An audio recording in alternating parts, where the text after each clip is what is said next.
నేత్రాస్ lens. ఇండియాలో పెళ్లిలంటే ఏంటి? కోట్లు ఖర్చు పెట్టి చేసే డెస్టినేషన్ వెడ్డింగ్స్, కిలోల కొద్దీ బంగారం, ఈవెంట్ మేనేజ్మెంట్ హంగామా, ఇక రిటర్న్ గిఫ్ట్స్ అంటే వెండి గిన్నెలో లేక ఖరీదైన సూట్స్ ఇస్తూ ఉంటారు. ఒకరిని మించి ఒకరు షో ఆఫ్ చేసుకునే ఈ కల్చర్లో ఇప్పుడు ఒక పెళ్లి కొడుకిచ్చిన రిటర్న్ గిఫ్ట్ యావత్ దేశాన్ని సర్ప్రైజ్ చేస్తోంది. ఎందుకంటే అతడిచ్చిన గిఫ్ట్ ఒక వస్తువు కాదు, ఏకంగా ఒక ఊరి మొత్తానికి ఇచ్చిన లైఫ్ గ్యారంటీ. వినడానికి చాలా ఇంట్రెస్టింగ్గా ఉంది కదా. మహారాష్ట్రలోని నాందేడ్ జిల్లాకు చెందిన సిద్ధేశ్వర్ పెట్కర్ అనే యువకుడు తన పెళ్లిని ఒక సోషల్ రెస్పాన్సిబిలిటీకి కేర్ ఆఫ్ అడ్రస్గా మార్చేశాడు. సో ఈ రోజులో ప్రీ వెడ్డింగ్ షూట్లకే లక్షలు తగిలేస్తున్న ఈ ట్రెండ్లో ఈ యువకుడు ఒక కంప్లీట్ డిఫరెంట్ థాట్తో ముందుకొచ్చాడు.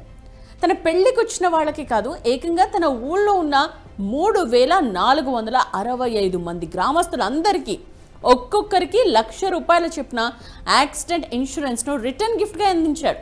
ఒక ఏడాది పాటు పాలసీ అమల్లో ఉంటుంది. ఇక్కడే మనం దీని వెనుక ఉన్న అసలైన లెక్కలు డీకోడ్ చేయాలి.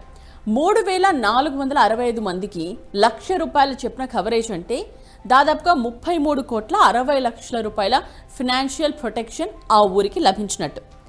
సామాన్యుడిపై దీని ఇంపాక్ట్ ఏంటి? Simple logic. మన దేశంలో middle class, below middle class కుటుంబాల్లో ఇంటి పెద్దకు ప్రమాదం జరిగితే ఆ కుటుంబం మొత్తం ఆర్థికంగా రోడ్డున పడుతుంది. హాస్పిటల్ బిల్లుల కోసం అప్పులు చేస్తారు, ఉన్న ఆస్తులు అమ్ముకుంటారు. మీరు ఒక సిల్వర్ కాయిన్ రిటర్న్ గిఫ్ట్గా ఇస్తే అది బీరువాలోనో లాకర్లోనో ఒక మూలన అలా పడుంటుంది. బట్ ఇన్సూరెన్స్ పాలసీ ఒక ఆపద సమయంలో ఆ కుటుంబానికి కొండంత అండగా నిలబడుతుంది.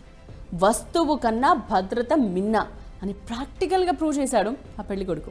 లక్షలాది రూపాయలు ఖర్చు పెట్టి 100 రకాల ఐటమ్స్తో బఫేలు పెట్టినా, ఖరీదైన గిఫ్ట్స్ ఇచ్చినా అది కేవలం కొన్ని గంటల ఆనందం మాత్రమే.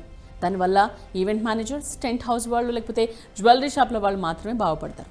బట్ అతి తక్కువ ప్రీమియం కట్టి ఒక ఊరి మొత్తానికి దాదాపు 34 కోట్ల రూపాయల కవరేజ్ ఇవ్వడం అనేది ఒక ఫైనాన్షియల్ మాస్టర్ స్ట్రోక్.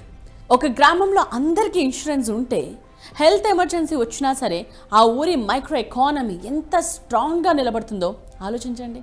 సో ఇది కేవలం ఒక వైరల్ న్యూస్గా, లేకపోతే టెంపరీ డిజిటల్ ట్రెండ్గా మిగిలిపోతుందా, లేకపోతే ఒక పెను మార్పుకు నాంది పలుకుతుందా?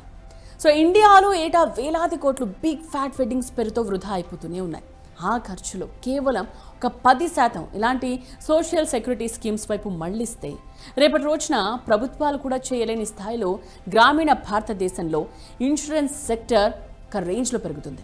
సో ఇది కేవలం ప్రశంసించాల్సిన వార్త మాత్రమే కాదు, అదుపు తప్పి ఖర్చు చేస్తున్న సమాజానికి ఇదొక పవర్ఫుల్ బ్రేక్.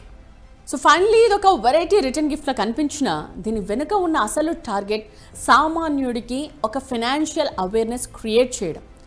బంధుమిత్రులకు ఒక పూట పంచభక్ష పరమాన్నాలు పెట్టడం గొప్ప విషయం కాదు, వాళ్ళ జీవితానికి ఒక పూట కష్టం వచ్చినప్పుడు ఆదుకునే భరోసా ఇవ్వడం నిజమైన గొప్పతనం.